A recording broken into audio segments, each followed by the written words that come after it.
Our final presentation this evening is from Evelyn Masso.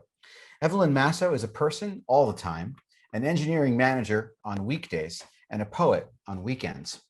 She's been working in and around open source software since 2017, primarily on P5.js and GitHub Desktop. She likes to talk about mixed identities, queer poetry, and her recent love for running. Originally from Ohio, she currently lives on unceded Tongva land near Los Angeles and uses she/they pronouns. Evelyn Masso. Hey everyone, and thanks again for having me today. I'm really excited to get to talk to you about P5.js and Access, and I'm so grateful and excited to be here with so many excellent and wonderful people that I've gotten to know and I've been getting to know recently. I'm going to take a second and share my slides, and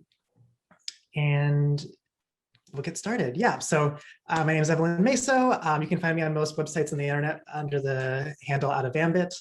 And my talk is called Crafting Access for P5.js. I think you've heard a couple allusions to the thing I'm going to talk about today around this access statement within the project of P5.js that has really taken shape over the last year or two. But before that, I just wanted to say hi. I guess I didn't see you there. I worked on and around or with P5.js for almost 5 years now. My day job is being a manager for an engineering team, which I used to be coding on, and I also write poetry sometimes.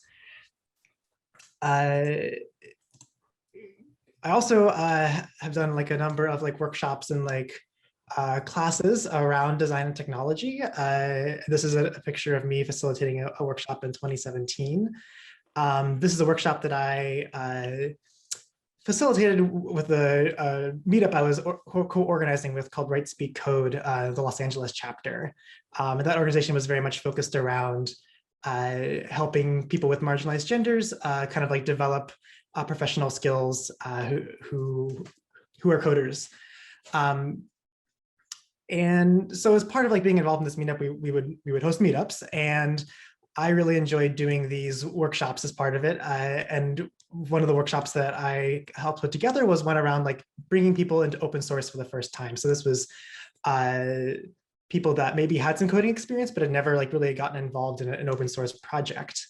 And so this was really interesting because people who maybe even have the skills that are classically thought of as the kind of work you do on an open source project can also feel intimidated and scared to really dive into a project and get involved. And so in doing this project, it was really important for me as a facilitator to be able to have them work on a project that was real, an actual open source project out in the world, and also that project was a safe space for them, or at least a safer space for them to get involved in, and that they would be met with respect and support and all the things that I wanted them to experience as their first foray into a public software project. And at that time, I realized that P5.js was really the only community that I felt comfortable introducing first-time open source contributors into, at least that I knew of. I think part of this was because I really took that responsibility as a facilitator seriously about providing them with that supportive environment. I had heard of P5.js before doing these workshops because I had actually learned how to code initially with processing at Arduino way back in my undergrad, thanks to a wonderful mentor and teacher, Jacob Tonsky, who I happened to overlap with for a couple of years at that school. And so I had seen and heard about P5.js a bit over the years, but I never actually used it myself. And at that point, even in doing those workshops, I hadn't actually used P5.js to make anything for myself.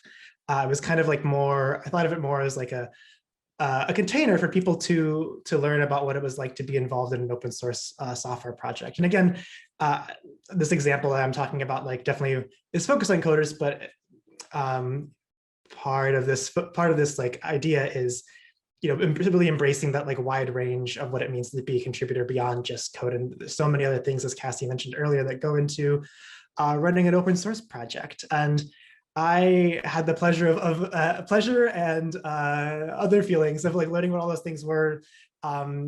Actually, after doing some of these workshops a couple of years later, when I joined GitHub and worked as a software engineer on a project called GitHub Desktop, which is an open source project. And so for 2 years of that, it was my 9 to 5 effectively to work on a project that existed on GitHub publicly as open source, even though we were fully funded and staffed by the organization company GitHub itself. So anyways, and then in 2019, I received a fellowship from P5JS to spend some hours every week working on P5JS for the entirety of 2019. And it had been a couple of years at that point since I'd given one of these workshops or taken someone through using P5JS for the first time or contributing to P5JS for the first time. And so I came in with this expectation. I was like, okay, like I'm a coder, that's my day job. I'm gonna come to P5 and like I'm gonna code a bunch of really good stuff. It's gonna be awesome. I'm gonna totally kill it. Over time, I realized that wasn't really what was important to me on the project, and wasn't like the reason I had like become familiar with or involved in P5JS in the first place. I had come because I was interested in the community more than anything else. And during this process of working on P5JS, it also involved like working in the GitHub repo and triaging, fielding new issues and requests that came in.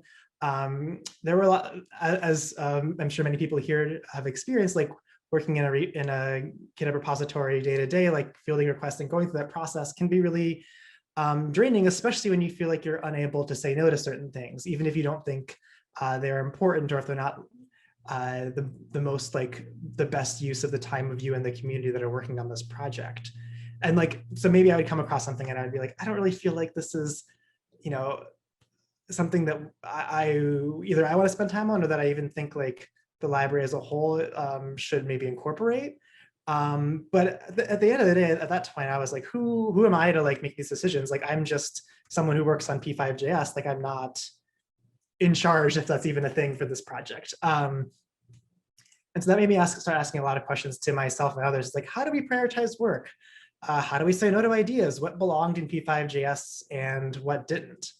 And I think for myself, like I was realizing that this access piece was really important to me, and that I wasn't working on P5JS to write code. I wasn't even working on P5JS to make art.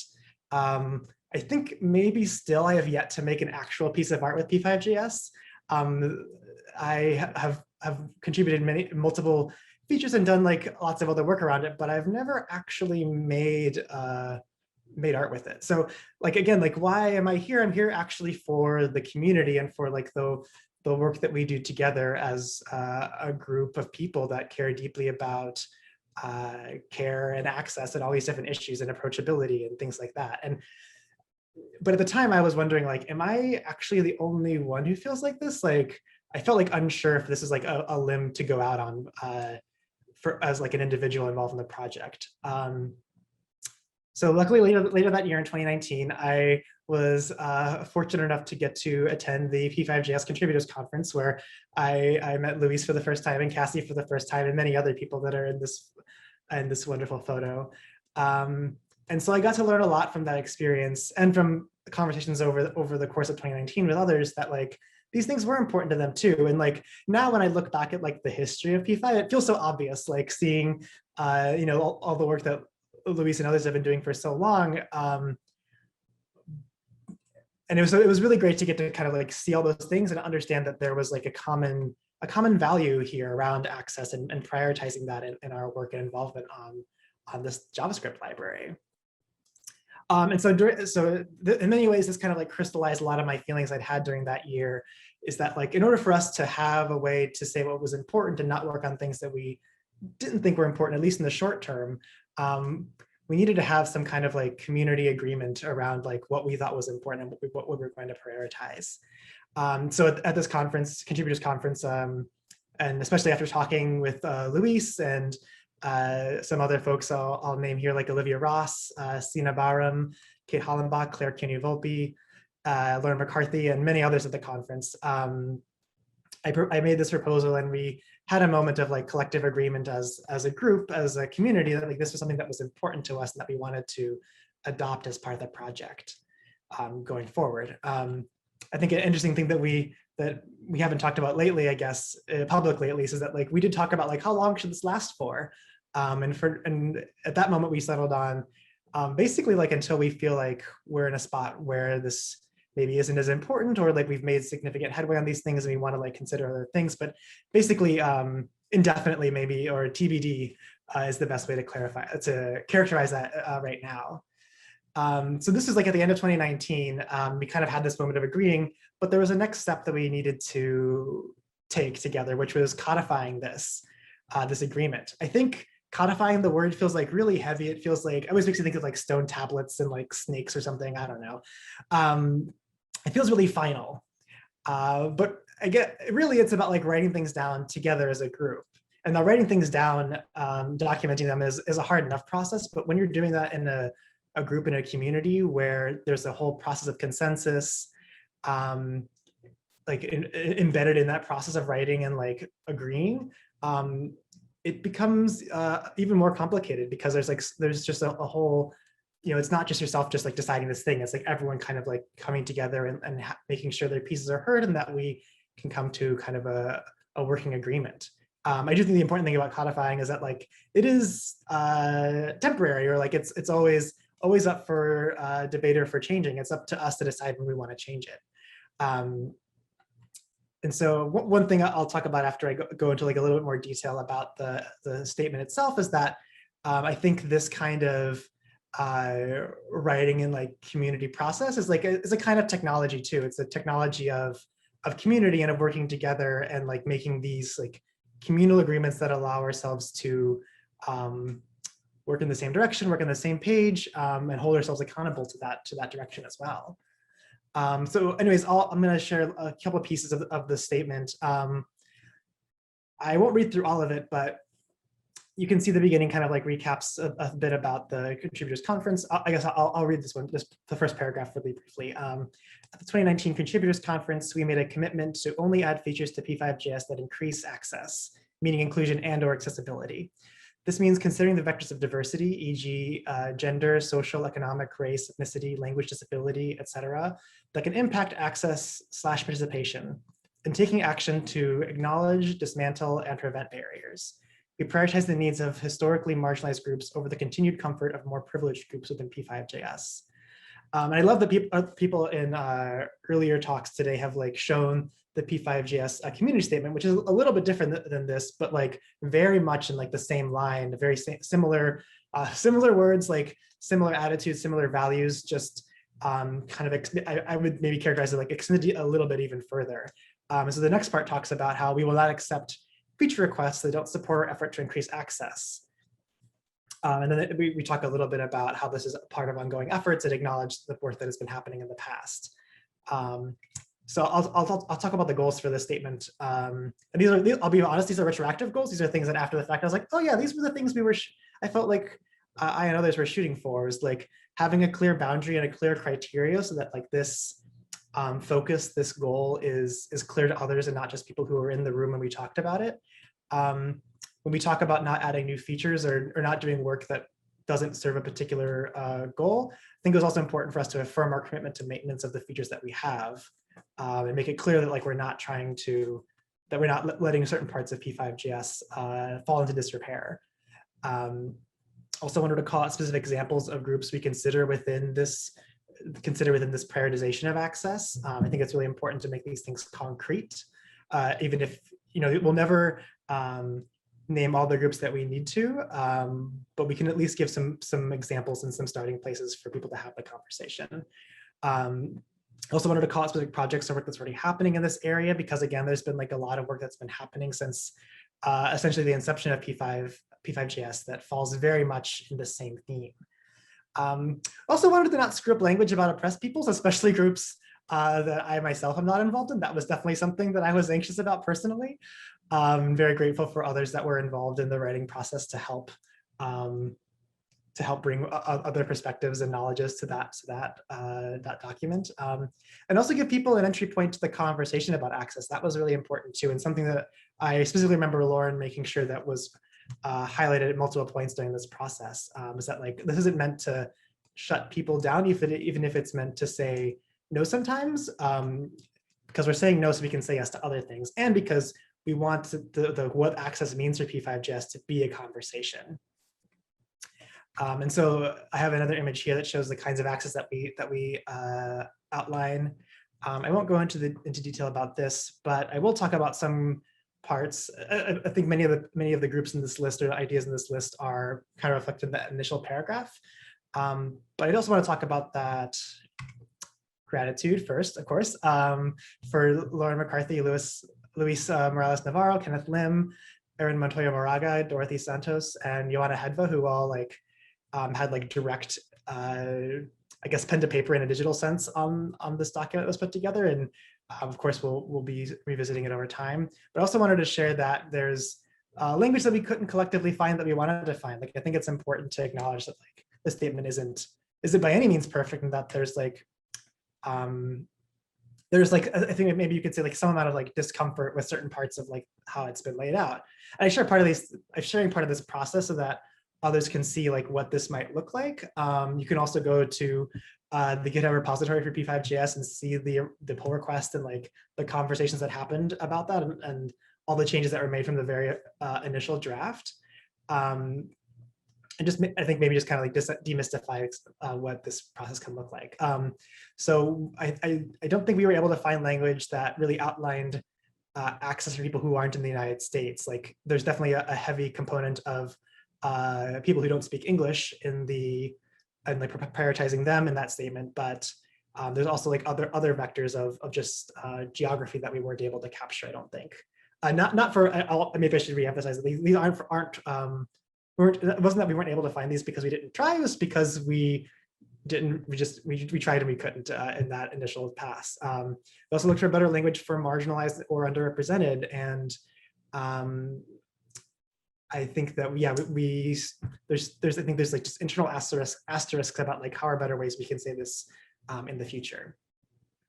But putting aside the actual statement, another important piece that we did was we incorporated this access statement into the issue templates, the new feature requests on the P5JS GitHub repo.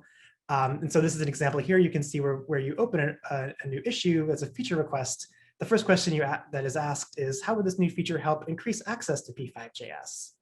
And this is something I think Aaron had suggested while we were writing out this, or maybe it was Kenneth, in writing out that statement, and that we did shortly thereafter. And I think we've had a lot of really interesting conversations because of that. This small piece that I think have really have pushed us or moved us in the direction that Lauren had brought up initially about how do we make this an ongoing conversation for people that are maybe very involved with the project, but also maybe who are newer to the project as well. And so I'll going to highlight a couple of those conversations because I think there were some really interesting things. Some of the common responses to this access prompt was many people leave it unanswered, which is okay. We can bring it up in the discussion afterwards and have a discussion and talk about how this fits into access. Sometimes it means they didn't care, they didn't see. Sometimes it means they don't know, and that's also totally fine. Some people will discuss the impact of translation or localization efforts on access, which is totally 100% makes sense. It's just a common theme that I've seen through reading through some of these. We've also gotten some stories from educators about their students' experiences, and that's been really cool to hear some of those firsthand stories. And also a couple of times we've gotten people just talking about their personal challenges with P5JS, and I think I'll show one of those in a second, but it's really cool to see people be vulnerable in response to this question as well. So in this example, this is a feature that someone had filed about adding the ability to specify vertex normals when drawing three-dimensional geometry. And honestly, sometimes I'm not super familiar or skilled at 3D graphics. And sometimes when I see feature requests like this, my eyes will glaze over a little bit. But having this piece in here about this would make things more accessible to users who are new to 3D graphics than jumping straight into loading 3D model files, which I know can be challenging, especially for someone who's new to that process. And it also presents an opportunity to introduce vector math concepts, like in an education setting. And so like, in some ways, like for me, it's like not even about like vertex normals and whether we support that or not. It's about like this conversation about, whose lives does this make better? How does it help people get more involved in the project? And like, how does it help people who are learning about the various concepts involved in making art with software along the way too. Another one was, this is like an example of someone just being really vulnerable. It was an issue someone had filed with a question about how to like load or list fonts or something like that. And in response to the question about access, they said, I would be happy if it was easier to change fonts. I found it hard to find the path of .ttfs and .otfs, which are two different kinds of font files. I just like thought it was so sweet that this person responds to this question about access, which can feel pretty maybe abstract, I imagine, for certain people, but they're just like really like, this is my personal thing that I had a problem with. Like, I think this falls under that category of like making it easy for people to get involved in the project or use the project. I totally agree with that. I think also like outside of people submitting issues and talking about how they think access falls in or like weaves into it is like also being able to hold ourselves accountable for how we make sure that we're maintaining this focus over time on access. I'm running a little bit short on time here, but I will kind of like talk about these two case studies really quick, where one is like someone came in and they said, I don't know how this fits into access after we had asked. And we talked, this is I think one that Kenneth had responded to, where he said, it's not your responsibility to come up with the accessibility argument on your own. Let's leave the issue open and have others chime in. I think we left the issue open for maybe 3 or 4 months and no one had really come to add more to the conversation. And so then we said, okay, well, like, there's not a clear explanation for how this expands access. It doesn't seem like there's a lot of interest in this. So we're going to close the issue, but we're happy to like talk about this more, like if anyone has ideas around access. And I think it's really important that if we're going to say no to something, that we explain why, and we also give them a way to know like what would change that conversation and like enable us to kind of like, or make us feel more open to like revisiting it. This is like a somewhat funny one where we had asked like, did you have any thoughts on how this feature would help increase access? And the person replied, oh, I'm sorry, I don't think it does so in any way. Thanks for addressing that. And again, like I just really appreciate like the vulnerability, and like I think there's like a longer conversation we can have. Someone actually replied, I think a day or two after, to say, actually, I think this has this entry point into access. And like that's really cool. I'm just like so grateful and like thankful for all the different things that people have been talking about that have to do with access, like just as part of our day-to-day activity in the GitHub repo for P5JS. And so I'll just like reemphasize here that like I think community agreements are also a tool, just in the way that like software and so many things are. And that for me, maybe I write code, but I think that like community is much closer to the kind of work that I'm interested in, that I do and want to be doing more of. So what's next? I think what's next is moving beyond like these like maybe I guess you could call them like maybe more isolated or like one-off conversations. And like I think I want to find a way for us to be able to